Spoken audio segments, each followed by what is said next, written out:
comment down below at sabihin po ninyo, I am ready to receive the message of God for me.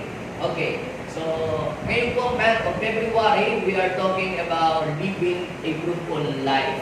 At napag-usapan po natin nung unang Sunday na kalooban pala ng Diyos na ang bawat isa sa atin ay mamunga. Hindi lang tayo maging madahon, kundi maging mabunga ang ating pong buhay. At bilang tayo na nilikha ng Diyos, we are designed, we are created, and we are redeemed, we are chosen, we are called to become fruitful. Actually, kaya ka nga niya pinalaya. Marami po dito, pinalaya ng Diyos, nakaranas ng kagalingan, pinalaya kayo sa gawa ng kaaway, naka-experience kayo ng deliverance. Right after that, na maranasan po ninyo yun, ini-expect ng Diyos na kayo po ay magiging mabunga. Matapos po na makilala ninyo si Lord, tanggapin niyo siya, at makawala kayo sa mga sumpa at bihag at gapos ng kaaway, ina-expect ng Lord na tayo po lahat ay mamumunga. At kaya po ito ay gusto ng Panginoon na tayo po ay mamunga dahil sa pamamagitan po ng ating pamumunga bilang mga followers ni Lord, siya daw po ay napaparangalan. Sabi po ng John chapter 15 verse 8, nag-glorify ang ating Ama kapag po tayo namumunga ng sagana. So gusto ng Lord na tayong lahat ay mamunga ng sagana. Sabihin mo po sa inyong katabi uli, dinideklara ko, ngayong taong ito, hindi ka masisiro. Mamumunga ka. Okay. Now, ang pamagat po ng mensahe na aking pong share ngayong umagang ito ay God's way of fruitfulness. God's way of fruitfulness. Samahan po ninyo po ako sa pag-aaral ng salita ng Diyos. Dito po ay makikita natin sa aklat po ng John, chapter 15, verse 1 hanggang 10. Sabi po dito, ako ang tunay na puno ng ubas at ang aking Ama ang tagapag-alaga. Pinuputol niya ang bawat sangang hindi namumunga at kanya namang pinuputulan at nililinis ang bawat sangang namumunga upang lalong dumami ang bunga. Nalinis na kayo sa pamamagitan ng salitang sinabi ko sa inyo. Manatili kayo sa akin at mananatili ako sa inyo. Hindi makapamumunga ang sangang hindi nananatiling nakakabit sa puno. Gayon din naman, hindi kayo makapamumunga kung hindi kayo mananatili sa akin. Verse 5, ako ang puno ng ubas, kayo ang mga sanga, ang nananatili sa akin, at ako sa kanya ang siyang namumunga ng sagana, sapagkat wala kayong magagawa kung kayo ay iwalay sa akin. Ang hindi nananatili sa akin ay itatapon at matutuyo, gaya ng sanga. Ang gayong mga sanga ay titipunin at susunugin. Kung nananatili kayo sa akin at nananatili sa inyo ang mga salita ko, hingin ninyo ang inyong maibigan at ipagkakaloob sa inyo. Napaparangalan ng Ama kung kayo'y namumunga ng sagana at sa kayo'y napatutunayang mga alagad ko kayo. Kung paanong iniibig ako ng Ama, gayon din naman iniibig ko kayo, manatili kayo sa aking pag-ibig. Kung tinutupad ninyo ang aking mga utos, mananatili kayo sa aking pag-ibig. Tulad ko, tinutupad ko ang mga utos ng aking Ama, at ako'y nananatili sa kanyang pag-ibig. Pagpalain ng Panginoon at ang pagbasa natin sa kanyang buhay at mga banal na mga salita. Ito pong binasa ko pong passage sa inyo mga kapatid sa John chapter 15 verse 1 hanggang 10 ay hindi na po ito bago sa inyo. Madalas ito'y naririnig na po ninyo sa mga kwento, marami na mga pastor ang nakapagturo po nito, palagay ko, at marami na po kayong mga teachings na narinig about this story or about this parable. Pero ang hinihiling ko po sa inyo mga kapatid, even though itong verse na ito ay kabisado na natin at alam na natin, ay huwag nating saraduhan ang ating puso at isip sa mga panibagong mga mensahe na pwede pang ipahayag ng Diyos sa atin. Kasi kapag po sinabi po natin sa ating puso at isip, ay alam ko na yan, nabasa ko na yung binasa ni Pastor na may marami na nakapag-preach sa akin yan, alam na ko na yan, kabisado ko na, sa ulo ko na lahat yan. Kapag po ganyan, mga kapatid, kayo po ay magiging katulad ng isang container na nilalagyan na po ninyo ng taklob ang inyong pong sarili na hindi na po ninyo matatanggap. Baka meron pang panibagong mensahe na gustong ibigay pa si Lord, eh di karagdagan doon sa mga natutunan mo na. Sapagkat ang mensahe ng Lord, mga kapatid, ito po ay progressive. Ito'y nadadagdagan, ito ay nag-innovate. Kumbaga sa cellphone, sa mga gadgets, bumili ka ng iPhone. Eh may iPhone na ako, pero ang iPhone mo ay iPhone 4. iPhone nga, pero iPhone 4, ang dami na niyang mga apps o ang dami na niyang mga hindi na niya kayang basahin yung iba pong mga features. Kasi masyado na siyang late. Ngayon, makakatulong kung pagka lagi natin ina-update yung ating kaalaman. Katulad po ng ating phone, di ba? Mayroong monthly update siya. Nadadagdagan ng features. Kaya, lagi kang updated dapat pagdating sa salita ng Diyos. Kaya huwag nating sasaraduhan. Kahit alam na natin at narinig na natin, kabisado natin ang kwento sa Biblia, ay dapat maging tayong open, learner, and teachable. Sapagkat napakasarap na ang salita ng Diyos ay balik-balikan at ito ay lagi nating basahin dahil ito ay napakalaki ng maitutulong sa ating buhay. Noong po si Jesus ay nagtuturo sa harapan ng kanyang mga disipulo, kaharap ang mga Hudyo, nandun po ang mga Pariseo, nandun ang mga Eskriba, nandun din po ang mga publikano, ay nagbigay ang Panginoon ng isang dalinhaga upang kanyang i-describe kung paano ang mga tao ay talagang magtitiwala, mananalig at magdidepende sa Kanya. Ginamit ng Panginoon ang ilustrasyon na isang puno at ito po ay puno ng ubas. Kasi sa kanila po, madali po nilang magigets dahil ang ginamit ng Panginoon na uri ng puno sa kanyang pagsasalarawan, sa kanyang teaching, ay yung lagi nilang nakikita araw-araw. In fact, marami po sa kanila, ang trabaho po nila doon ay nagtatanim po sila ng mga ubas. Siguro kung gagamitin nila yung mangga o gagamitin nila puno ng kamatis, baka hindi nila masyado maintindihan yung gustong ituro ni Lord. O kaya ginamit ay puno ng bayabas, baka hindi nila magets kung ano yung gusto sabihin ni Lord. Ginamit ni Lord yung puno ng ubas kasi familiar sa kanila yung puno ng ubas, panahon pa ni Noah hanggang sa panahon noon, ay talagang nagtatanim na sila noon. Very common sa kanila yung puno ng ubas.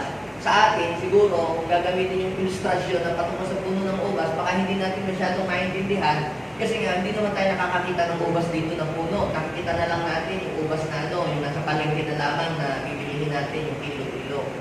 Yan. Yun, doon sa alaon yun. Marami po doon na mga ubas, pero hindi naman tayo lahat nakakapunta doon. Hindi naman natin nakikita kung paano yun itinatanim, kung paano inaalagaan. Pero ang bansang Israel, alam na alam nila yun. Kasi majority po sa kanila, talaga sila po yung nagtatrabaho sa mga ubasan ng panahon yun. Kaya nung ang Panginoong Jesus ay tumindig sa harapan ng mga tao at sinabi niya, ako ang puno ng ubas, ay gets na nila kung ano ang gustong sabihin ng Panginoon. Nag-uumpisa pa lang sila mag-preach, parang naiintindihan na nila yung gustong ikahiwatig ng Panginoon sa mga taong bukas ang isip at hanggang matuto. Ngayon, ay dinescribe ng Panginoon dito sa story niya yung pong prinsipyo ng pamumuno. Ito po, John chapter 15, ay tumutukoy po ito sa fruitfulness. Sa paraan, tamang paraan ng pamumuno. Kaya nga ngayon kung umaga nito, I will share to you about God's way of fruitfulness. Sabihin mo nga ulit sa iyong katabi, sabihin mo sa kanya, parang i-prophesy mo siya, God want you to become fruitful in a right way. Gusto ng Diyos na ikaw ay maging mabunga sa tamang paraan. Actually, pwede naman tayong maging mabunga Halimbawa, ikaw ay negosyante. Gusto ng Lord na ikaw ay maging mabunga. Pero sa panong paraan? Maging mabunga ka nga, pero puro pandataya ang ginagawa mo. Ikaw ay nalalaman ng kapwa, gumagamit ka ng madayang timbangan. At ang iyong ginagawa ay illegal para mabawasan ang iyong tax. Hindi mo i-declare ang iyong talagang totoong kita. Tapos, sasabihin mong wala kang negosyo, pero may negosyo ka naman. So, ibig sabihin po niyan, ikaw ay nagiging fruitful in a wrong way kasi hindi mo sinusunod yung tamang proseso, yung tamang paraan. Pwede kang maging fruitful, pero fruitful ka in a wrong way. Kaya lamang, pagdating doon sa dulo, malalagas lahat yun. Dahil pag nahuli ka ni Digong, papasarami yung business. So, sayang naman, yung bunga nalagas lahat dahil nagpunta ka pa. So, ikaw din lamang ay magdi-design na maging fruitful, di maging fruitful ka na based doon sa gusto ng Panginoon na paraan na maging fruitful ka. Maging sa pag-aaral, paano ka maging fruitful? Pwede kang maging fruitful and productive in a wrong way or in a right way. Hindi, yung iba, para sila makakuha ng mataas na grades at makapasa, at sila po ay maging lister o kung ano man na gusto nila mangyari, ay sila yung naglalagay o gumagamit sila ng mga leakage at mga pandaraya. Kaya naman, pag nahuli, lagas lahat ng bunga nila, na-terminate pa, nadrapa sila sa school. Because they want to become fruitful, but in a wrong way. Hindi godly way. O yun naman mga empleyado, gusto nilang ma-promote o gusto naman nilang sila ay maging productive. Pero majority of them, they want to become fruitful sa kanilang trabaho in a wrong way. Sisiraan nila yung kanilang mga ka-opisina para sila ay bumangon sa kanilang superior, para yung iba'y matanggal at para sila ay mag-promote. Pero kapatid, hindi yung way na gusto ng Diyos. Kung gusto ng Lord na maging fruitful ka, di dapat ikaw ay maging fruitful dun sa paraan niya. Bilang mga anak ng Diyos, tayo po, mga kapatid, ang gusto ni Lord na paraan ng ating pagiging fruitful ay maging fruitful tayo sa pamamagitan ng way na ipinakita ng ating Panginoon Jesus. Kaya sabi ng Bible, malalaman makikilala, mahahalata ang isang bunga o ang isang puno o anong kanyang bunga. Kaya ikaw tunay na followers ni Lord, hindi ka lang basta namumunga namumunga ka in a right way. Yumayaman ka in a right way. Sumasagana ka in a right way. Ganon din sa church. Pwede namang lumago at dumami ang mga tao sa simbahan in a wrong way. Siraan natin ang siraan yung ibang mga simbahan para lumipat sila sa atin. Pwede tayong dumami. Pero dumadami tayo in a wrong way. Diba? Mas maganda na po yung tayo ay lumago kahit hindi sobrang mabilis na paglago, pero hindi tayo naninira ng ibang tao. Hindi natin sinasabihan, kulto itong ganito, kulto itong ganyan, tapos lipat na kayo sa amin kasi pangit dyan sa church na yan. Hindi ganon. Pwede tayong dumami, but in a wrong way. Pero ang gusto ng paraan ng Diyos, tayo ay dumami at maging fruitful in His way, according to His way. Ngayon, pag-usapan natin ang tatlong pangunahing paraan na binanggit po dito sa John chapter 15, verse 1 to the following verses, yung way ni Lord, kung paanong pamungahin niya at palaguin yung mga taong kapanig niya. If you belong to Him, if you belong to Jesus, dapat namumunga ka in a right way. Yan po ang inyong tingnan. Hindi lang basta nagsasabi, ay Kristiyano yan, ay maganda yan, sasabi born again, if you praise the Lord, nagha-hallelujah. Tingnan mo kung talagang siya talaga ay connected kay Lord o hindi. Makikita mo kung yung bungang yan ay talagang galing sa Panginoon kapag siya ay talagang makikita mo sa Kanya na siya namumunga in a right way. So, paano po? Ngayon, pag-usapan natin yung how to become fruitful according to God's way. Paano tayo magiging mabunga base dun sa way ni Lord na paraan para mamunga tayo. Ito po sa lahat ng area ng buhay. Yan naman ay mapa-business, mapa-trabaho, o sa career mo man yan, or sa church. Same principle. Ito ibinigay sa atin ng Panginoon. Papakita ko po sa inyo. Una, para pala tayo ay maging fruitful according to the way of the Lord, not according to the ways of this world, manatili ka sa Diyos. Sabihin mo sa iyo katabi, manatili ka kay Lord. Huwag kang magbabackslide. Huwag kang tatalikod. No turning back. Remain in God. Yan yung number 1. Remain in God. Manatili ka sa Diyos. Ano po ang sabi ng John chapter 15, verse 1 hanggang verse 5? Sama na natin yung 6. Hanggang 6 yan. Pag-usapan natin. Kabisado na natin ito lahat. Ang sabi ni Lord, ito, ako ang tunay na puno ng ubas. Pansinin niyo yung word na binanggit ng Panginoong Jesus. Ako, hindi niya sinabi na ako ang puno ng ubas. May dinagdag siyang word na very striking sa ating lahat. Ako ang tunay na puno ng ubas. Sapagkat mayroon po palang mga ubas na hindi tunay. Kahit nung panahon yung mga ubas na ligaw. May mga kamatis na ligaw. May mga pechay na ligaw. Merong papaya, pero hindi tunay na ng papaya. Mukhang papaya lang siya. Pero gano'n. Kaya mismo in-specify ni Jesus kung anong klaseng ubas yan. Kasi yun kung mga hindi talaga purely tunay na ubas, either maasim, mapakla o mapait, o parang hindi maganda ang lasa niya pag tinikman mo.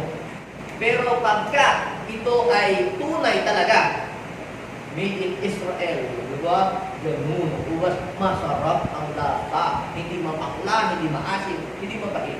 Kasi sinabi ng Panginoon, ako ang tunay na puno ng ubas. Hindi ako nagpupunwaring ubas lang sa balat, sa design, mula labas o mula loob hanggang labas, tunay, totoo, hindi fake. Maraming lumalabas ngayon mga ubas. Pag kumain kayo sa restaurant, wow, ang ganda ng ubas. Pagpitas mo, ginano, kinain mo. Hindi pala tunay na ubas. Plastic na ubas pala yun. Fake na ubas. Hindi totoong ubas. Pero si Lord ay nagpapakilala that He is a real vine. I am the true vine. So ano kailangan natin gawin? You must connect yourself to the true vine. Sabihin mo sa iyong katabi, connect yourself to the true vine. And who is the true vine? No other than Jesus. Kung ikaw ay nananalangin at nagdadasal kay Mama Mary, you are not connected to the true vine. Kung ikaw ay nagpipray kay St. Peter, you are not connected to the true vine. Kung ikaw ay nagpipray kay San Roque, you are not connected to the true vine. Vine din sila, pero hindi sila yung the true vine. Ang true vine ay walang iba kundi si Jesus. Si Jesus po ang nagpakilala ng kanyang sarili that He is the true vine. And if you are connected to the true vine, I am telling you, our Father, our God in heaven, is always protecting you. Aalagaan ka ng Panginoon if you are connected to the true vine. Hindi ko alam kung pag ikaw ay connected sa wrong vine, kung aalagaan ka, pero isang bagay lang ang alam ko, basta connected ka sa true vine, aalagaan ka ng ating Ama. Nasa ilalim ka ng pangangalaga ng ating Ama sa langit. Ano man ang mangyari sa mundong ito, mayroon ng crisis, you will still bear much fruit because you are connected to the true vine. Are you following me? Diba sabi niya, I am the true vine and my Father is the gardener. Ang aking Ama, ang tagapag-alaga. Sino dito ang gusto niyang ang Diyos ang mag-alaga sa kanya? Sino dito ang gusto niya na ang Diyos ang nagbabantay sa kanya araw-gabi? Nagbabiyahe ka man sa kapag pumunta. Pero mayroong isang kondisyon. You must be connected to that true vine. And that is no other than our Lord Jesus. Now, aalagaan ka pala ng Panginoon, iingatan ka ng Panginoon, babantayan ka ng Panginoon if you are connected to that true vine. You must be sure kung talagang nakakonect ka nga sa true vine. Baka akala mo ikaw ay nakakonect. Pero nakakonect ka nga, pero hindi pala naman sa true vine. Ako naman, Pastor, laging nagdadasal. Yung alas sa is, nagbubutil-butil pa kami, mga buong pamilya, ng mga panalangin, ng dos press. Saka nag-ano pa kami doon sa mga tori ng galing, mga bahay na dito, at mga kabanang tipan, nagdadasal kami doon. Kapatid, you are not connected to the true vine. Dahil ang true vine ay walang iba kundi si Jesus. Bakit napaka-importante ng isang sanga? We are just a branches. Bakit ang isang vine kinakailan nakakonect sa isang branches nakakonect sa vine, sa puno? Kasi yung branches ay nakadepende ang kanyang pagiging healthy at ang kanyang buhay sa pamamagitan ng yung sap, yung dagta, para siya ay maging healthy. So, hindi siya makakatanggap o makakasipsip ng dagta. Kumbaga sa atin ay dugo para masustain siya. Ngayon, kapag ikaw ay nasa Panginoon, mga kapatid, at connected ka sa Kanya, yung anointing, yung power, yung presence, yun ang magbibigay ng buhay sa iyo. Now, ngayon, kung ikaw ay connected to the true vine, I am telling you, hindi ka lang basta ipagpapalain ni Lord Anong gagawin sa atin ng Panginoon? Tingnan niyo pag ako ang puno ng ubas, ang aking Ama ang tagapag-alaga, tapos ano sabi ng verse 2? Pinuputol niya ang bawat sangang hindi namumunga. At gayon din naman, ang mga namumunga, pinuputulan din. Ang tawag po nila dyan ay pruning. Sabihin natin pruning. Sa ating mga hindi naman tayo farmer o hindi naman tayo sanay sa mga nagka-garden, hindi natin masyadong naiintindihan yun. Pero parang pinakamalapit, sino po sa inyo yung mga may halaman-halaman yan sa inyong mga ng bahay. Nauso na mo yung mga pagkakalaman ngayon eh. Yan. Padamihan na ngayon ng halaman. Di ba tuwing umaga, kunyari magwawalis-walis kayo, napapansin yung halaman nyo, kinakausap nyo pa nga eh. Tinatanggal-tanggalan ninyo ng mga dahon, tapos may yung mga masisiit na mga tuyo. Di ba, pinaalis-alis niyo yung mga madidilaw ng dahon, kasi inaalis at tinatanggal yun. Sapagkat, yun po mga unwanted leaves na mga tuyo na, ito po ay instead na makatulong sa halaman, ay ito po ay nakakasipsip pa at nakakaagaw ng sustansya ng katawan ng halaman. Kaya minsan kung hindi nabubonsay, nagiging malnourished, ay nadadamay din yung ibang bahagi ng halaman. Kaya pinupron po ito. Sa Bible po, may 4 na klase ng halaman na pinuputulan. Number 1, yung kung hindi namumunga. Yan na yan, nakalagay yan. Number 1, yung hindi namumunga. John chapter 15, verse 2. Pinuputol yan sa mga hindi namumunga. Pangalawa, Matthew chapter 3, verse 10. Yung sanga o puno na hindi maganda ang bunga. Diba sabi, Matthew 3, verse 10, nakaamba ang palakol sa ugat ng punong kahoy na at bawat punong kahoy na hindi namumunga ng maganda, pinuputol, tinatapon sa apoy. Pangatlo, yung mga nakakasikip. Luke chapter 13, verse 6 to 9. Pinuputol ang puno na nakakasikip kasi hindi namumunga. Ipapansin ninyo, may garden kayo, sobrang laguna nung, tumatawag sa mga halaman yung parang sa harap ng bahay sa atin. Mga ginugupit ng malaking gunting. Yun, ganun. Bakit yung ginugupit? Nahaharangan na yung bintana ninyo, na sasali na niyo yung bubog, nakakasikip na, hindi ka na makadaan. Pag nilusot mo yung sasakyan mo, nagagasgasan na yung bubong mo sa sasakyan mo. Sasabihin mo sa yung gardener, pakigupit nga yan, tanggalin mo nga yan, nakakasikip yung dahon na yan dyan eh. Oh. So, hindi lang yung hindi namumunga, hindi lang yung mga pangit ang bunga, pinuputol din. Diba? Pati yung mga nakakasikip lang. Ano? At ang pangatlo, yung mga namumunga.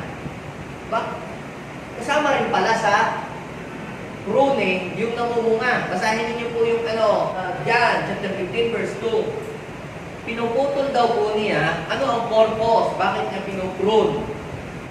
Yung pinuprune niya, yung mga hindi namumunga, yung pampasikip para hindi madamay, yung bahagi ng sanga na talagang namumunga. Pinoprotektahan ng Diyos ang mga namumunga. Kaya kung ikaw ay namumunga, puprotektahan ka ng Diyos. Kaya kung meron kayong farm o meron kayong bukid, kung may puno ng papaya doon sa gitna, puprotektahan ninyo yun, di ba? Babakuran ninyo yun, lalagyan nyo pa ngayon ng sako. Pero kung yung papaya sa gitna ng inyong bukid ay puro bulaklak lang at puro dahon, na tuwing umagay nalalaglag lang doon at pangpadami lang ng kalat, papaputol niyo na sa inyong garden. Putulin niyo na yan, Brad. At magtanim na lang tayo ng ibang puno, yung talagang mamumunga at papapakinabangan. So, pinoprotektahan ng Diyos ang mga namumunga. Pero bakit pinuputulan daw yung mga sangang namumunga na? Ay pinuputulan pa rin. Para ano? Ano ang purpose? Para lalo dumami ang bunga. Anong ibig sabihin nito sa buhay natin? Hindi lang yung mga evil desire and bad habits ang aalisin ng Diyos sa atin, kundi yung mga isip, pamamaraan, strategy na hindi naman productive, ito'y aalisin. Katulad halimbawa sa business. Kung 10 taon ka na nagbi-business at bini-business mo yung business na yun, nagkaroon ka ng pag-audit, hindi naman kumikita, anong gagawin mo? Pinagagastusan ka lang ng sobrang daming pera, hindi naman nagbibigay sa iyo ng return. So, anong gagawin mo? Putulin mo na. Para hindi madamay yung iba mong mga negosyo, yung kita mo dito sa iyong negosyo, napapapunta doon, gastos ka lang ng gastos din wala namang return, hindi naman namumunga, di putulin mo na, stop mo na. Madami namang nasayang, hindi stop loss, para huwag nang madagdagan. So, ano pong ibig sabihin? Ganun din sa pag-aaral mo, mayroon din dapat mangyaring pruning. Kung mayroon pa mga kabarkada na hinahata ka lang sa kung saan-saan, nakabubulakbol, hindi ka makapag-aaral ng ayos, kinakailangan i-prune mo yung sarili doon. Kung gusto mo makatapos ka ng pag-aaral, kung gusto mo na mag-grow ka, tayo as a church, anong gagawin natin? I-prune natin sa mga unimportant activities. Ang ating church, kinakalaki i-prune din natin. Sobra nating daming gathering, sobra nating dami ng mga lahat na. Meron ng 24-hour praise and worship, 24 hours prayer meeting, 24 hours dwelling, 24 hours, lahat 24 hours. E paano tayo padadami nito kung hindi tayo mag-evangelize? Hindi ba maganda yung pag-pray? Tama po. Pero si Jesus naman, hindi naman po 24 hours na nag-pray yun, 24 hours na nagbasa ng Bible. Imagine niyo, mga kapatid, pagdating natin sa langit, gagawin natin yung 24 hours praise and worship, 24 hours hearing the Word of God. Pero meron tayong isang hindi na pwedeng gawin pag nasa langit na tayo. Ano yun? Sabihin ninyo. Winning soul. Discipleship. Evangelism. Pagpunta mo ba sa langit, mag-evangelize ka pa? Bakit hindi natin bawasan yung 24-hour praise and worship and 24 hours dwelling and prayer at damihan natin ang oras natin sa pag-evangelize at pag-aakay? Di ba? Come on, ligtas na tayo. Pero dapat mas marami tayong oras na igugugol sa pag-reach out ng mga tao. Dahil si Jesus po, nag-pray lang paggabi, pagtulog ang mga tao. Pero pag gising ang mga tao, kinukuha niya yung opportunity to speak the message. At nagpe-pray lang siya kapag wala na yung ulis na yung mga tao.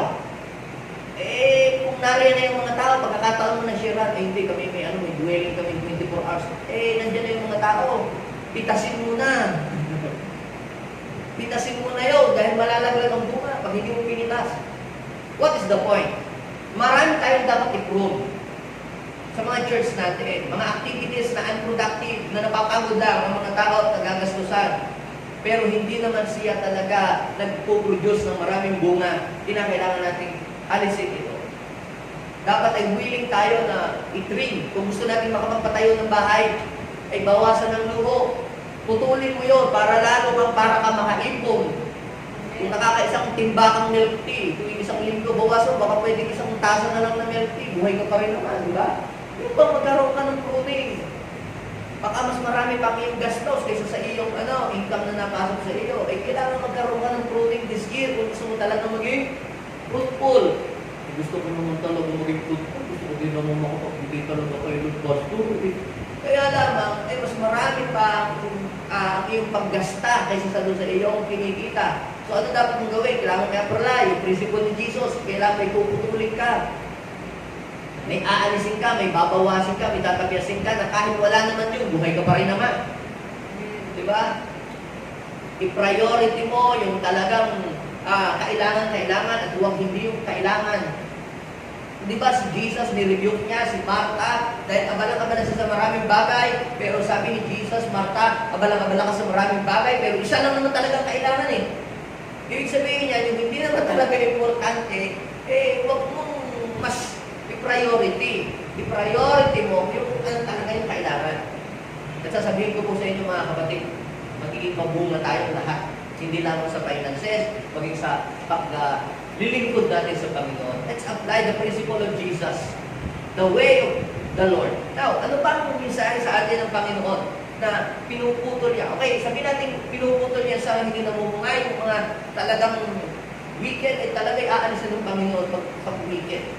Pero, in our part, tayo mga nakakakilala sa Panginoon, hindi po ibig sabihin na tayo ay marami nang naaakay lagi sa Diyos linggo-linggo, tayo po yung nakakapagbigan. Pastor, ikaw muna, huwag mo akong sasawayin, huwag mo akong pagsasabihan. Ang pagsabihan mo yung mga tama, tsaka ang pagsabihan mo yung mga hindi nagbibigay, tsaka ang pagsabihan mo yung mga hindi nag-aakay. Ako, huwag mo akong pagsasabihan, kasi ako linggo-linggo. 2 po ang hinahakot ko sa church, tapos nagbibigay pa ako. Sila ang mga pagsabihan mo yung mga walang akay. I am telling you, sabi ng Bible, pinuputol niya ang pinuputulan, di ba pinuputol eh? Pinuputulan ang sangang namumunga para ano? Lalong dumami ang bunga. Pag sinabi pinuputulan, mayroong mga unwanted sanga. Yung ugali yung hindi maganda, yung magaspang ng pag-uugali, yun ay puputulin, aalisin ng Panginoon. Yung baka meron kang kaunting greediness, pwedeng kumalat yun sa katawan mo, pinagalang putulin mo.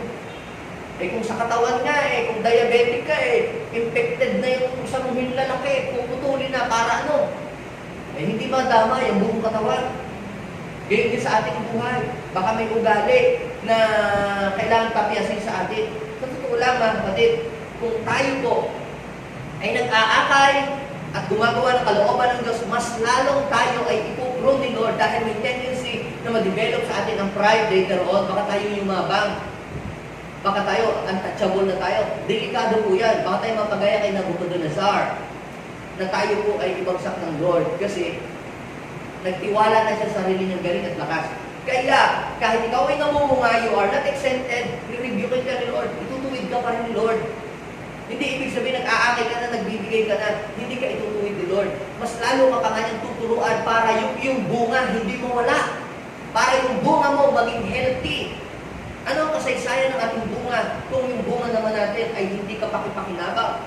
Kapag ka puro tayo pride, puro pang mamalaki, puro pang yayabang, puro pang lalamang ng kapwa, at puro pang pananakit at pag-degrade ng ibang tao, and yet we are telling sa sarili na that we are successful, nakuha ko ito, nakuha ko yan, pero nasa iyo naman ang pagiging greedy, pagiging full of pride. I am telling you, ang bunga mo ay hindi masarap.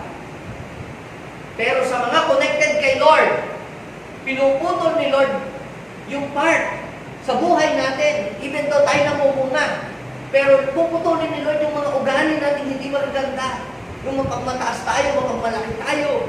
Yung tayo ay lagi nang nagre-reklamo, puputulin ni Lord yun. Bakit? Para lalong maging healthy tayo at lalong pa tayo mag-produce ng masasarap at magagandang bunga. Sino dito ang gustong magpa-prune kay Lord? Para lalo pa mo, Lord, baguhin mo po ako, marami pa po akong ugali na kailangan pa po baguhin. Ngayon, kung hindi mo ipapaprune kay Lord yung mga yun, baka ngayon mamunga ka. Pero pagdating ng araw, nalagas lahat yun. Dahil nasigawan mo, napagalitan mo, na kung ano pang mga pinagagawa mo. Kaya ano ang nangyari? Namunga ka. Ay ayaw mo magpaprune kay Lord kasi ikaw ay full of pride na. Kung itinutuloy, bakit? Naku, napapa ako sa iyo mas marami akong alam sa iyo Aba, ibig sabihin niya, at saka, ikaw, may bunga ka ba? Ako, dami kong bunga. Kapatid, pagka ganyan, yan ay dapat ay ipupulo ni Lord. Or else, pag ganyan ang ating pong attitude, darating araw, mauubos din yung ating bunga at mawawala lang. Sayang. Baka kahit dahon, walang matira sa atin. Pagka tayo ay hindi nagpapulo kay Lord. Kaya, ilagay niyo po ito sa inyong puso mga kapatid. Kahit tayo marami nang naaakay, kahit tayo ay ginagamit na ng Lord sa iba't ibang klase ng gawain, kahit palago na tayo may church na, we are not exempted sa pruning na gagawin ni Lord. Na ang purpose naman ni Lord ay for us to grow palalo, for us to become more fruitful and productive. Minsan tayo pinapadaan ng Diyos sa mga pagsubok para mayroon tayong i-surrender sa buhay natin, hindi tayo magyabang. Yan ay panglinis ni Lord. Panglinis. Sabi ng Panginoon sa verse 3, nilinis na kayo sa pamamagitan ng mga salitang sinabi ko sa inyo. Kaya yung teaching na narinig natin palagi every Sunday, minsan meron ng tumutubo sa ating tinig, tinatagpas yun. Minsan meron ng nag-a-arise ng pride sa puso natin, sa isip natin, sa pamamagitan ng salita ng Diyos, like a double-edged sword, nililinis. Parang kumbaga sa rosas na, di ba, bago mo i-regalo yung rose doon sa ibibigyan ng regalo, ay di ba guys, siyempre tatanggalin mo ang tinik para hindi matutusok yung pagbibigyan mo, gugupitin mo, yung mga tangkay na nakakasugat, hindi yung ang daming tinik, rose nga ang ibinigay, nakakasugat naman sa kamay. Gusto niyo yung gano'n, nabibigyan kayo nga ng bulaklak, pero pag hinawakan naman niyo yung bulaklak, ay nako, ang kamay ninyo, sugat-sugat. Ngayon, kung ikaw ay nakakasugat, mas nasusugatan mo yung iyong mga akay, mawawala din yung mga inaakay mo. Kaya, lagi nating ipatanggal kay Lord ang ating mga tinik at siig upang sa gayon yung mga bunga natin ay hindi malagas. Lagi na pag-pray natin kay Lord, salamat, binigyan mo na ako ng bunga, but I pray, manatili ito, paano mananatili? Ipatanggal mo kay Lord ang iyong masasamang ugali para ang iyong bunga ay manatili. Yan, sabihin nga natin, hugot yan. Para ang bunga natin ay manatili, ipatanggal natin sa Diyos ang ating masasamang ugali. Ayun lang, at kahit naman yan ay sa kumpanya, nagtatrabaho lagi ng upahan mo. Kung lagi sinisigawan mo yung mga tao. Aba, baka hindi wala pang isang linggo, aalis ka, mag-resigner ka. O kung nga ikimig katulong sa bahay, tapos ikaw laging galit. Ako, matatakot nyo. Baka isang araw pa lang, baka uuwi na po sa amin. At sa church, ganun din, di ba? Laging pinapagalitan mo ng mga nagkakamali. Ako, baka hindi na babalik yun sa susunod na linggo. So, ano pong ibig ko sabihin? Kaya wala din. Yung ating mga inakay, dinala kay Lord, in-evangelize, lagas din. Bakit? Pag nadi-discourage doon sa mga unwanted sanga-sanga natin, mga tinig-tinig.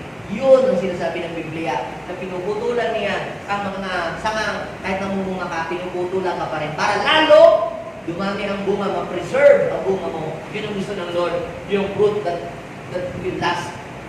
Now, ang sabi ng Lord, ganito, bakit ako tayo mananatili sa Kanya? Kasi ganito, kung hindi tayo mananatili sa Kanya, wala tayong magagawa. Sabihin natin, wala tayong magagawa kung tayo hiwalay sa Kanya. Kaya niya sinasabi na manatili tayo sa Kanya kasi wala tayong magagawa. Hindi natin magagawa palayasin ng demonyo kung malayo tayo sa Panginoon. Katulad ng mga anak ni Hesiba, ginamit ang pangalan ni Jesus. Pero tinawanan lamang sila ng mga demonyo. Yung iba po na nagpalayas ng demonyo, dinuraan, tinawanan pa. Nagwisik-wisik pa ng agwa bendita. Nagpalayas sila. Yung isa po nating church doon sa Kalasyaw. Eh, nung hindi mapalayas, hindi naghanap ng JD1. Nung pagpunta po doon, nako, ilang saglit lamang, lumayas na ang demonyo. Bakit po gano'n? Mga kapatid, kasi wala tayong magagawa kung tayo ay hiwalay sa Panginoon. Ikaw ba nagpe-praise the Lord, nag-hallelujah, pero ang tanong, nakakabit ka ba sa Panginoon? Pwede naman tayong artificial, hallelujah, praise the Lord, pero ang tanong, totoo ka bang nakakabit sa Panginoon? Ang demonyo ay kusang lalayas yan kapag ikaw ay nakakabit sa Panginoon. Pero wala kang magagawa. Hindi mo kaya palayasin, ikaw pa palayas ang demonyo. Kung hiwalay ka sa Panginoon, so si Lord lang talaga. Kaya sa Kanya tayo dapat kumonek, yung tamang connect. Wala tayong magagawa kung tayo hiwalay sa Kanya. Hindi natin magagawang palaguin ang ating negosyo kung wala tayo sa Kanya. Hindi natin magagawang palaguin ang business ng tama kung hiwalay tayo sa Kanya. Hindi natin kaya palaguin ang church ng malago kung tayo hiwalay sa Kanya.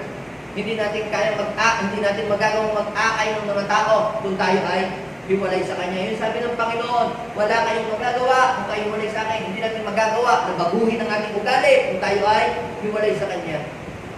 Hindi natin magagawa na pabaitin yung mga tao, baguhin ang mga tao. Hindi natin magagawa yun. Hindi tayo nagbabago ng tao. Hindi tayo nagbuborn again ng tao. Wala tayong magagawa kung wala tayo sa Panginoon. Pero kapag kakasama natin ang Panginoon, yung hindi natin kayang gawin, magagawa natin. Because God is with us. And if God is with us, no one can against us. We can do all things through Christ. Because God is strengthening us. Pansinin ninyo mga kapatid, kapag ikaw ay humiwalay sa Panginoon, ikaw ay matutuyo. Kaya wala mga taong nag-backslide na naging fresh ang kanyang buhay. Pansinin ninyo mga hindi na nag-church, hindi na nag-a-attend, walang mga Bible study, walang mga hindi na atin na mag-prayer meeting na ganyan. Walang tinatanungan church, walang gawain na kung saan siya napunta doon. Pansinin ninyo na nawawala yung glory ni Lord at parang siya bumabagsak na pati health niya, pati itsura niya. Pero pansinin niyo yung mga tao laging connected kay Lord, nako, ay parang pabata ng pabata. Para bagang hindi tumatanda. Laging fresh. Pag tinignan mo, bakit parang nasisigla nila? Bakit parang kahit may problema sila? Talagang masisigla sila? Parang nasaya sila? Parang ang problema?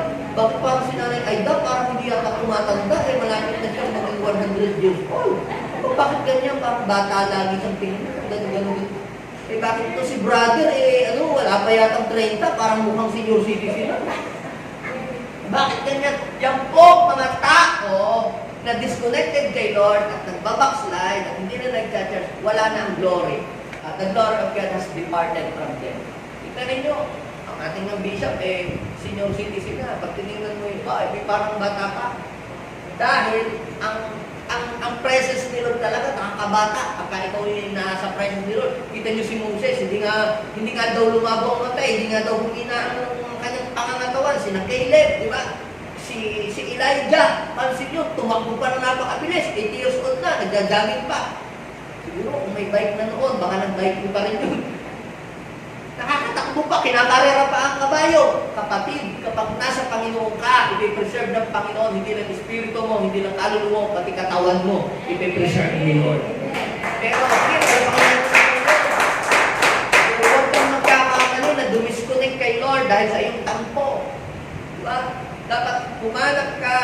gawain kung saan pwede kang pumunit at makarinig ng salita ng Diyos, makakain ka ng masustansyang pagkain. Yung makasipsip ka ng dagtang buting dagta. Eh kung puro tayo debate dito at mga siraan at parinira ng ibang mga tao, tako, anong nangyayari? Kaya nakakasipsip ng mga pangit ng mga dagta. At yan ay hindi makakabuti sa inyong spiritual health. At anong mangyayari sa inyo? Instead na kayo magiging mabunga kayo, magiging matutuyot kayo. At pag kayo natuyo, anong sabi ng John chapter 15 verse 6? Itatapos sa atoy. Nako, kaya sabihin ko sa iyo katabi, masama ang matuyo. Okay lang kumain ng tuyo, masarap yun. Tapos may kape, may sinangag, may itlog, okay yun sa pagkain. Pero sa spiritual life, yung tuyo, hindi maganda yun. Dahil masusunod ka, sunod ka. Kinakailangan pala tayo ay manatiling nakakabit sa Panginoon. Manatili ka sa Diyos. Gusto mo bang maging mabunga ang buhay mo? Sa lahat ng area ng buhay, manatili ka sa Diyos. Ibig sabihin, remain in God. Pangalawa, mga kapatid, ng paraan ni Lord para tayo ay maging mabunga ay manatili ka sa salita ng Diyos. Manatili ka sa salita ng Diyos. Ang tunay na nagmamahal sa Diyos ay nananatili sa kanyang mga salita. Pag sinabi natin manatili ka sa Diyos, manatili ka dapat sa salita ng Diyos. Basahin po ni John chapter 15 verse 7. Sabi ng Bible, kung nananatili kayo sa akin at nananatili ang mga salita ko sa inyo, anong kasunod? Hingin ninyo ang inyong maibigan at ito'y makakalaw sa inyo. If you remain in me, and my word remain in you, ask whatever you wish and it shall be given to you. Favorite verse nga natin yan eh. Kaya natin favorite yan kasi yung ask whatever you wish and it shall be given to you. Yun ang gusto natin. Pero tandaan mo, bago mo maranasan yung ask whatever you wish and it shall be given to you, mayroong pong kondisyon yun. Ano yung kondisyon? Kung nananatili kayo sa akin at nananatili sa inyo ang mga salita ko. Eh kung lagi ka naman nagbabackslide, hindi ka naman na-attend ng church, pag Bible study, gathering, pag-aaral salita ng Diyos, ay ako busy ako. Ay ako marami akong ginagawa, hindi wala akong time sa mga ganyan-ganyan. Hindi ka naman nagbabasa ng Bible, hindi ka naman nag-memorize, hindi ka naman nag-declare ng salita ng Diyos. Hindi ka nga bilib sa salita ng Diyos. Tutok ko, pastor, yung mga pangako mo, baka naman yun, kay Abraham lang, kay Noel ka. May kanta nga tayo eh, pangahawakan ko mga pangako. Alam ko, hindi ako mabibigo. Sabi ng Bible, Isaiah 54 verse 10, maguguho ang mundo at burol. Pero mananatili ang kapayapa, ang aking pangako. Yan ang sabi ng Diyos na nagmamahal sa iyo. Kaya kung ang Diyos ang nangako, ang hawakan mo yun, sigurado matutupad yun sa buhay mo. Yes, pwedeng hindi mangyari sa overnight, pero tandaan mo, mangyayari yun sa tamang oras, sa tamang panahon. Manatili ka sa salita ng Diyos, ibig sabihin, huwag kang mag-alinlangan, huwag kang mag-doubt. Panghawakan mo ang salita ng Diyos, manatili ka. Katulad po tayo dito sa Genewan, tinawag tayo ng Panginoon. Mayroon pong ipinapagawa sa atin ng Lord. Ang ating pong calling ay mag-spread tayo ng inner healing and deliverance, binigay ng Lord sa atin, itong tools na ito, binigay ng Lord sa ating gift na ito. But many people, they are talking and speaking against this teaching na hindi sa Panginoon yan, mali yan. But nakikita natin yung great result. Maraming lumalaya, maraming nababang buhay. Ngayon, nasa sa iyo na kung mananatili ka doon sa salita ng Diyos na yun o bibitaw ka. Dahil sinasabi ng mga tao, ay mali yan, ito yan, false teaching, false doctrine, makukulto yung mga yan. Ikaw naman, nagdadoubt na, baka hindi na totoo yan. Bakit ganyan? Kapatid, balikan mo. Ano ang naging epekto ng teaching na ito doon sa mga taong walang pag-asa? Lalo ba silang nabaliw? Lalo ba silang naparewara ang buhay? Kaya sabi ng Panginoon Jesus, by their fruits, you will know them. Makikilala mo kung ang puno ay talagang pangit sa bunga. Ano ba ang resulta? Ano ba ang nangyari sa mga taong nakaranas ng deliverance and healing? Nabagong buhay nila. O mga dati na maghihiwalay na mag-asawa eh. Pala, ginugulo lang ng demonyo, madeliverance, nagkakain sila mag-asawa. Ngayon, happy family sila. Sasabihin mo bang hindi sa Panginoon yun? Eh, the devil came to steal, to kill, and to destroy. Eh, nung madeliverance, gumanda ang buhay, gumanda ang takbo. So, come on, church. Hold on to the Word of God. Sabihin natin, hold on to the Word of God. May mga shaking, pag-aalinlanganan ka. Pero, si Jesus ay nag-stick doon sa message, sa word. Sabi ni Satanas, kung ikaw ay anak talaga ng Diyos, gawin mo tinapay ng mga bato. Pero Jesus ay nag-hold sa word ni Lord doon sa tamang salita. O tumalong ka dyan, o ganito. Talagang nililito siya para siya bumitaw sa talagang tunay na mensahe. Pero si Jesus ay hindi bumigay sa tunay na mensahe. Kaya ikaw din huwag kang bibitaw sa tunay na message ni Lord. If you remain in me and my word remain in you, what's next? Tsaka ka pa lamang hihingi at bawat hihingin mo ay ibibigay ni Lord. Ask whatever you wish and it shall be given to me, to us, to you. Pero dapat manatili ka sa salita ng Diyos. Ano man ang mangyari sa mundong to, meron man lockdown, may crisis, may yanigan, mayroong mga mangyari dito hindi magaganda sa mundo, pero huwag kang bibitaw sa salita ng Diyos. Huwag kang magbabackslide. Huwag mong sasabihin hindi totoo ang salita ng Diyos. Huwag mong sasabihin gawa-gawa lang ang salita ng Diyos. Huwag mong sasabihin ito ay isulat lang sa papel. Pangawakan mo, paniwalaan mo na ito ay totoo. At pag pinawala-walaan mo, ito ay totoo. Pag nanalangin ka, ginamit mo yung salita ng Diyos, Lord, you said into your word na ikaw ay gagawa ng himala sa buhay ko. Tutupadin ng Lord yun, ask whatever you wish, and it shall be given to you. Kung nananatili kayo sa akin, at ang salita ko nananatili sa inyo. So kaya, panghawakan mo yung salita ng Diyos. Pag humihingi ka, yung mga pangako, yung mga word, everyday may natatanggap ka, panghawakan mo yun. Manatili ka doon. At lagi mong ipaglaban, Lord, you said into your word, and you are obligated to prove what you said. Panghawakan mo yun. Lord, you said into your word, those who trust in the Lord will never be put to shame, will never be disappointed. Alam nyo, pinanghawakan ni Bartimeo yung word na yun. Those who trust in the Lord will never be put to shame. Those who trust in the Lord will never be disappointed. Ang sabi ni Bartimeo, Jesus, Son of David, have mercy on me. Ang sabi ni Jesus pala, dead. Pero pinahawakan ni Bartimeo, those who trust in the Lord will never be put to shame. Those who trust in the Lord will never be disappointed. Sumigaw siya, Jesus, Son of David, have mercy on me. At biglang lumingon si Lord at siya'y napansin. Sabihin mo sa iyo, katabi, kapit na. Hold! Huwag bibitaw sa salita ng Diyos kung mayroong shaking. Bumitaw ka na sa bisyo. Bumitaw ka na sa maling organisasyon. Bumitaw ka na sa mga maling barkada. Pero sa salita ng Diyos, huwag kang bibitaw. Lugi ka. Hindi mo mararanasan yung blessing kapag binitawan mo yung mga pangako ni Lord. Ganon din yung babae na tinanggihan ni Jesus ng maraming oras na nung lumapit siya kay Jesus, ay ano po ang sabi? Ako'y tinawag lang para sa mga ano ni Israel hindi sa mga aso. Bakit? Grabe.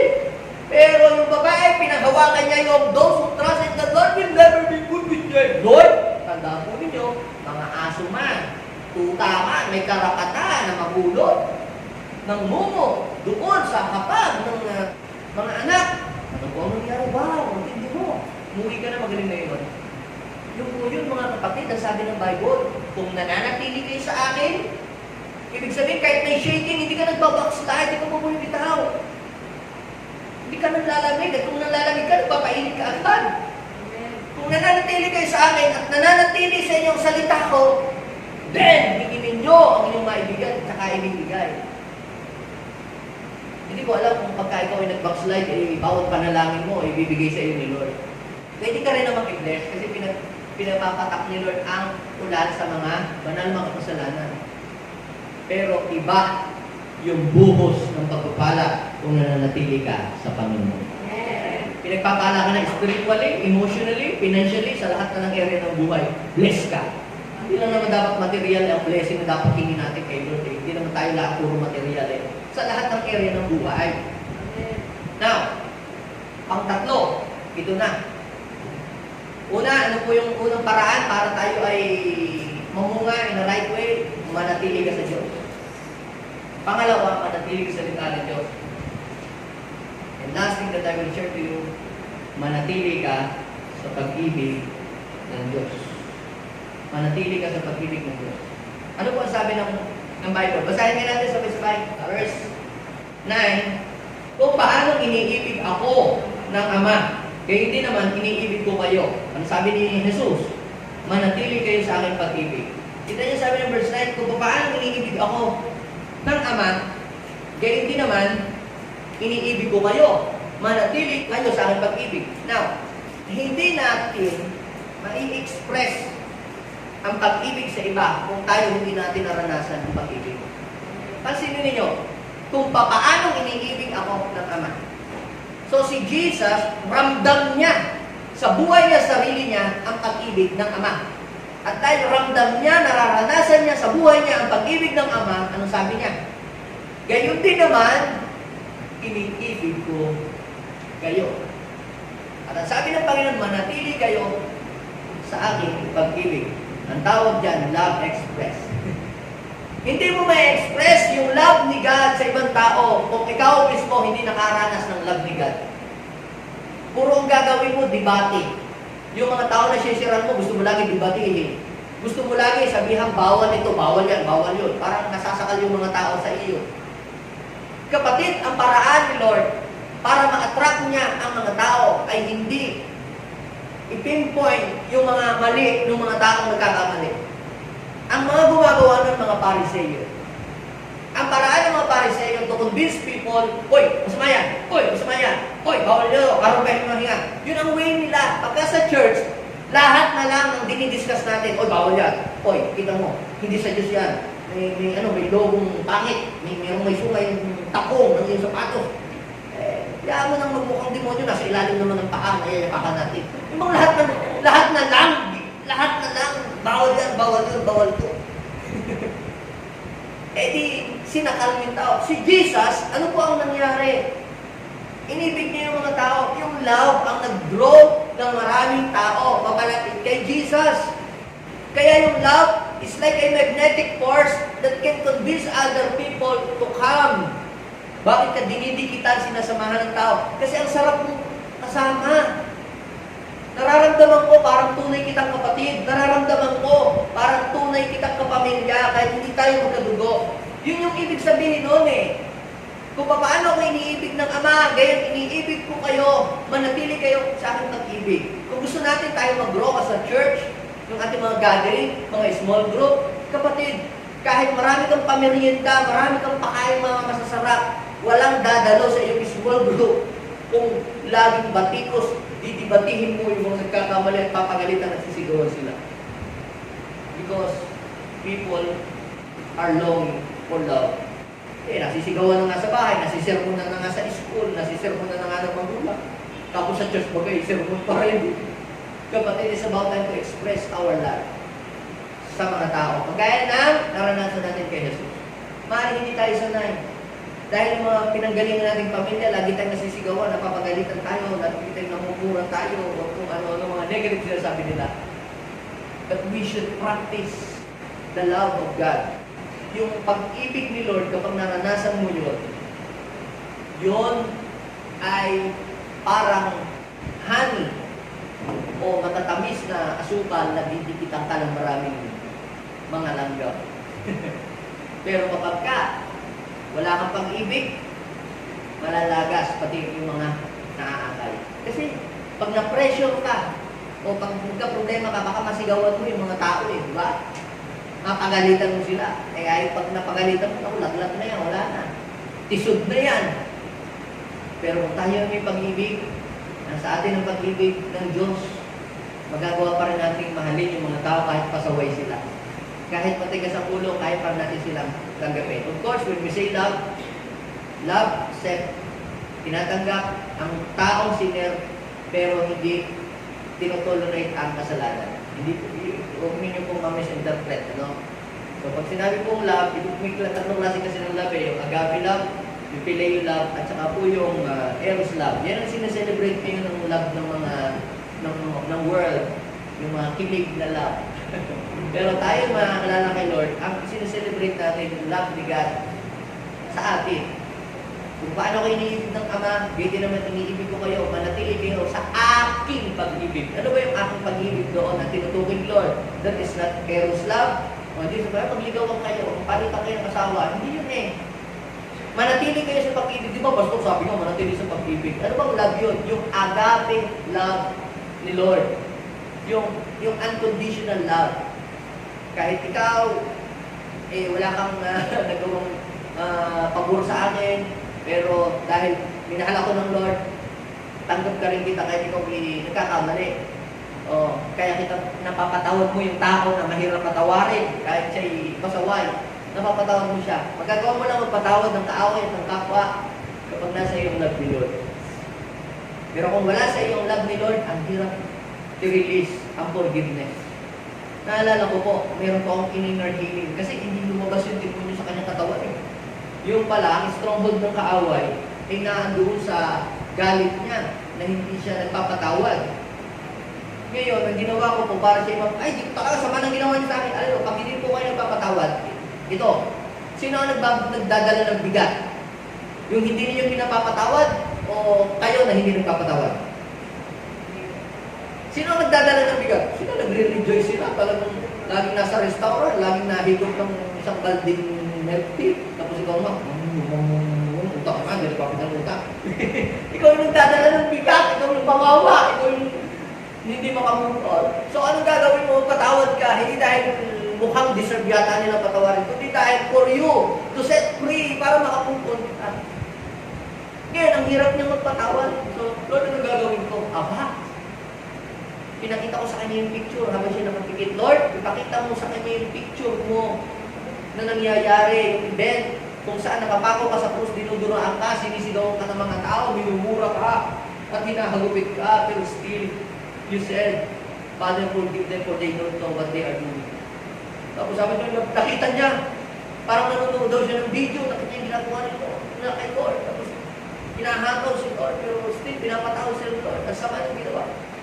Napapatawad ka na, mas masama po ang ginawa ng mga tao kay Lord kasi ginawa sa akin. Yun, na-release ka ng patawad. Yung mininis ka ng deliverance, ayun, galing na, malaya na. So, kaya mga kapatid, magagawa lang natin magpatawad sa iba kapag ka naranasan natin sa buhay natin ang pag-ibig ng Diyos. Kaya kung hirap tayo magpatawad ng ating kapwa, anong gagawin natin? Hingi ng pag-ibig kay Lord. Lord, dagdagan mo po ang pag-ibig ko sa aking puso and help me to apply that kind of love sa maraming tao. Now, hindi ka mamumunga kung wala kang pag-ibig. Ang cell group mo, ang church mo, ang business mo ay hindi lalago kapag walang pag-ibig. Imagine mo kung lahat ang bibili sa iyong tindahan, natawad sa iyong paligid, ay, ito tumawad! Kung ayaw mo bumili, mas kayo! Ay, naku, sino bibili sa iyo? Wala. Wala kang pag-ibig eh. So, kaya dapat dyan, i-apply ang pag-ibig. Sa mga inaakay mo, i-apply ang pag-ibig. Hindi lagi kang galit, na late lang yung kausap nagalit ka na, tumungko ka na. Ang pag-ibig ay pumupunawa sa kalagayan ng mga tao. Hindi yung na-late kayo, pinagalit ako, ba't kayo late? Hindi nyo mahal si Lord dahil kayo late ng matay. Hindi, Pastor, okay pang second service. Pero hindi mo naiintindihan. Linggo ngayon, yung pala, 7 patay ang kanyang nilundag. Ang bagal naman lakad, traffic. Ganon din mo alam na traffic to sa dinaanan niya. Hili-hilira yung ililibing, kaya pala na-late siya. Umalis ng maaga. Ano ang pag-ibig pumupunawa sa kalagayan?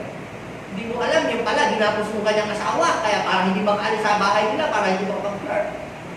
Yung tulog, biglang kinalas niya dali-dali, yung patakbo na, punta sa church. Tapos pagdating na late, buti nga, never late than never. Naalala ko po, ito minsan, hindi natin dapat pagalitan ng nalate. This is my personal experience. Ako po ay na-preach ko na yung pagtungkol kay Elijah. Gusto niya na mamatay. Kaya eksakto, na pagpasok ng isang brother na late siya, talaga late, dumating. Sabi ko doon sa mga natin, kasi sabi ni Elijah, gusto na daw yung mamatay Sabi ko, sabihin mo sa iyo katabi, hindi ka pa kukunin ni Lord, hindi ka pa mamamatay.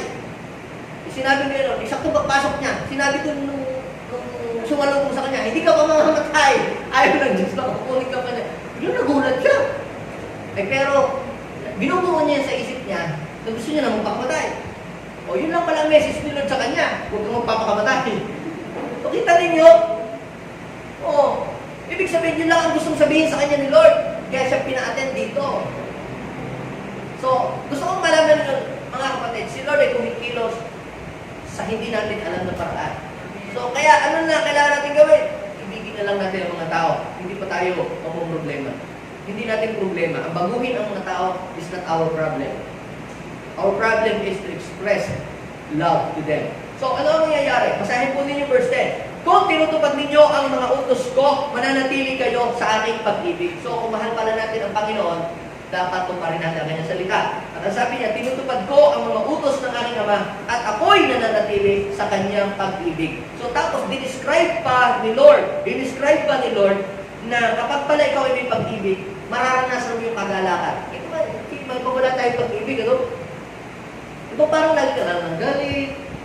At saka yung mga tao walang pag-ibig, mga killjoy, yung mga yan.